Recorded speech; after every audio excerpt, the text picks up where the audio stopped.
So yan po. At dahil nga po, yung mga DDS, puro paninira lang po at ayaw ng mga ganitong balita. Kaya ang nangyayari ho, mga kababayan, doon sa kanilang mga politiko, ayan, lagas. Ano po? Tanggal. May nakikita ho ba kayong Bato de la Rosa dito? Ayun no? Sa survey po ng paano babasahin to? Tangere? Tangere? O alam ko yung tangere na ano na gin. Yun yung alam ko, yung kulay green ng bote. O tangere na lang survey. Halalan hashtag halalan 2025 senatorial preference. Ayan. Nangunguna po dito sa survey mga kababayan, Erwin Tulfo, sinugundahan po ni Ben Tulfo at pumangatlo si Bungo, no? Pero unti-unti bababa pa din ho yung mga yang si Bungo na yan, mga bossing. Pero ang paliwanag dito ng DDS, mga boss, ay hindi totoo yan. Ang totoo lang dyan kay Bungo, no? Pero kita-kita ho natin, walang Bato, walang Philip Salvador, wala ding Jimmy Bondoc, wala ding puting ahas, no? Sino ba yung puting ahas? Yung si Vic Rodriguez yata yun mga kababayan, yung puting ahas. Oh, bakit ko ho nasabi yun, mga bossing? Kasi kung ano yung nasa libro niya, yun din yung sinasabi ni Maharlika doon sa kanyang vlog Sa madaling salita ho, mga kababayan, wala hong masyadong nakapasok na mga DDS dito. Isa-isahin natin, survey ng Tangere. Erwin Tulfo, number 1. Ben Tulfo, number 2. Bungo, number 3. Tito Soto, pang-4. Manny Pacquiao, pang-5. Ping Lacson, pang-6. Pia Cayetano, pang-7. Delicates din dito kay Cayetano, no? Abi Binay, pang-8. Si dating Secretary Benhur Abalos, pang-9. Lito Lapid na naman. Nakakapasok pa to. Lito Lapid, pang-10. O pang-11, Bong Revilla, talagang humahatak pa. At pang-12, si Francis Tolentino, mga bossing. Yan. Yung kay Tolentino, alam nyo po, no? Kaya naman bumagsak yan sa number 12, mga kababayan, dahil nahalata ho na. Ay, may isa pa akong bago ko ituloy yung kay Tolentino. Wala ding Marcobeta. Ay, Marcoleta, wala din. Wala Nakita nyo ho, mga kababayan, yung reaksyon ng sambayanang Pilipino doon sa mga pinaggagawa nila. Tignan nyo, si Tolentino, nung una gusto ko yan Nung una, okay sa akin yan. Anong hearing ba yung mga ginawa niya nun? Nung mga una pa lang po, mga kababayan, okay sa akin yan. Sabi ko, iboboto ko to. Pero nung kalaunan po, halos nagiging parang abogado na lang po ng dating Pangulong Duterte. So sabi ko, no, hindi ko na iboboto to. No? At ramdam naman po natin ang estilo ni Francis Tolentino, mga kababayan, hihiwalay sa PDP, tapos sasanib sa administrasyon, pero pagkatapos, tingin ko mga bossing, pagkatapos po ng eleksyon at nanalo na, ay nako, dun pa din po ang punta niyan. Ang agenda po niyan, mga kababayan, ipagtanggol pa din po ang dating Pangulong Duterte. Lacson, tingin ko may laban naman talaga yan di ba? Si Marcobeta, isa din yon sa gusto ko dati, mga bossing. Marcoleta, sorry naman, kasi kayo nagko-komento kayo ng Marcobeta Nagagaya tuloy si Mark Ramos. Si Marcoleta, gusto ko din dati yon. Kaya lang, simula ho, nung sinabi niya na kailangan daw sundin yung tradisyonal doon sa Congress at wala nang question and answer sa vice-presidente para ho doon sa mga para doon ho sa budget.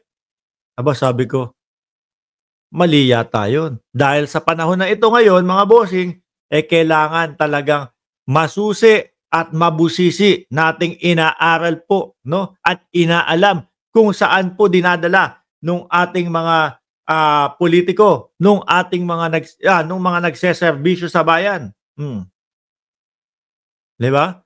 Yung budget o yung tax na nanggagaling ho sa atin, mga kababayan. Eh, biruin mo ba naman ipagtanggol ni Marcoleta, sabi, wala na bang delikadesa ang kongresong ito at hindi na sinusunod yung wala ng question and answer sa Vice Presidente. Eh, tingnan nyo ho, mga kababayan, yung napakaraming kailangan sagutin po ng Vice Presidente.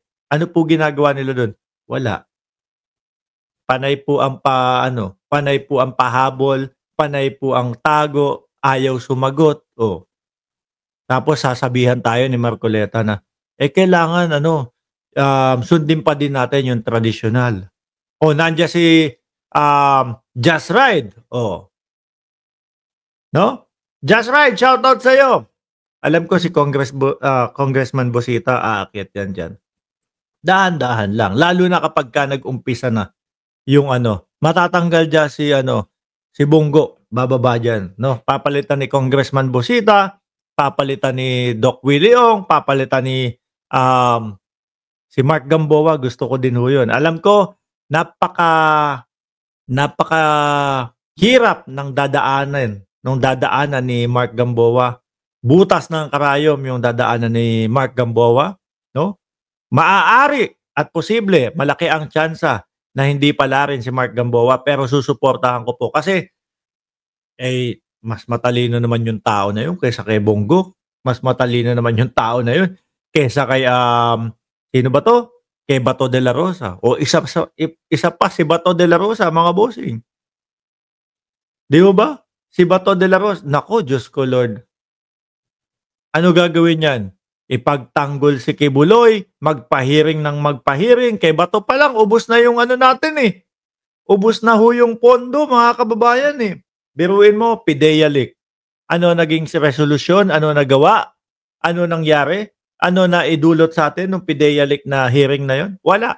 Gastos. No? Napatunayan lang ni Picoy. Naalala niyo si Picoy? Yung nagmukbang doon sa Senado. At ginaya naman po ni Senador Robin Padilla, nagmukbang din. Napatunayan lang ni Picoy na kahit gawa-gawang mga kwento lang, kaya palang makarating sa Senado sa pamamagitan ni Bato de la Rosa. Kaya po, mga kababayan, tingnan nyo, walang pangalang Bato de la Rosa dyan. Halata ng taong bayan yung pagpunta doon sa Davao para biglang mag-hearing kasi kinabukasan malapit na o kakaunting distansya na lang ang pagitan ni Kibuloy at ni General Torre. Halata din ng mamamayang Pilipino yun. No? Na kaya biglang nagkaroon ng hearing dahil malapit na makuha si Kibuloy. Kumbaga, nagbaka sakali sila. Baka mapahinto pa natin si General Torre. No? Mag-hearing tayo para mapahinto yung paghuhukay nila. Mag-hearing tayo para mapahinto yung paghahagilap kay Kibuloy. Malapit na kay Kibuloy pintuan na lang ang pagitan Halata din ng mamamayang Pilipino yon.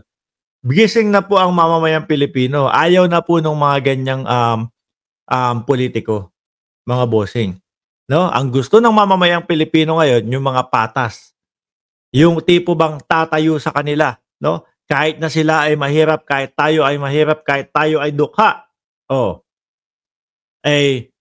Magkakaroon tayo ng patas na karapatan.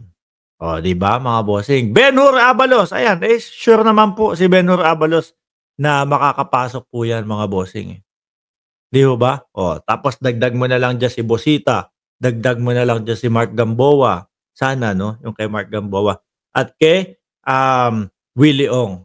Bakit mo sinusuportahan si Willie Ong? May sakit na. Dahil nakikita ko po dito sa mamang ito, mga kababayan, na bukal sa loob niya yung matulungan yung mamamayang Pilipino na makagawa ng batas na kahit ganun kamahal yung kanyang sakit, mga bossing, no? May gobyerno aalalay po sa mga kapwa natin mahihirap. Yun yung nakikita ko na talagang isusulong at pagtatrabahuhan po ni Doc Willie Ong, kaya sinusuportahan ko yun. Anyway, Serbe, tanggal na nga si Bato Masakit sa paningin ng mga to Masakit sa paningin ng mga DDS 'to. Oh, sabi dito, sabi ni Nope, Abalos lang, iboboto ko diyan, tapos yung iba sa kakamping. O meron din po sa mga kakamping, 'di ba? Ako kung talagang re-electionist si Senadora Risa Ontiveros, iboboto ko 'yun. Oh. Dati kasi ho, mga kababayan, ang ginawa ko, o sige straight dahil, malaki ang tiwala ko kay Pangulong Bongbong Marcos, 'no? I-straighten ko 'to. Magbabawas ako ng isa, ipapalit ko si Binoy. Sabi ko sa panahon ngayon hindi na, 'no? May tiwala ako kay Pangulong Bongbong Marcos, pero doon sa mga nakapaloob doon sa mga taong, sumali, luline up, ginamit, 'no, yung unit team para manalo, kahit talo pa din sila, bigla naman pong mga nagtaksil. Yun yung mga hindi dapat suportahan. Kaya sabi ko, kalat ang iboboto ko. Hindi ako magi-straight, admin, 'no? Kagaya ni Congressman Busita, kagaya ni, Mark Gamboa, parehas po 'yan, 'no? Kumbaga independiente. Pati po si ano, Willie Ong, alam ko independiente din si Willie Ong. Kung hindi ako nagkakamali, i-correct niyo na lang po ako.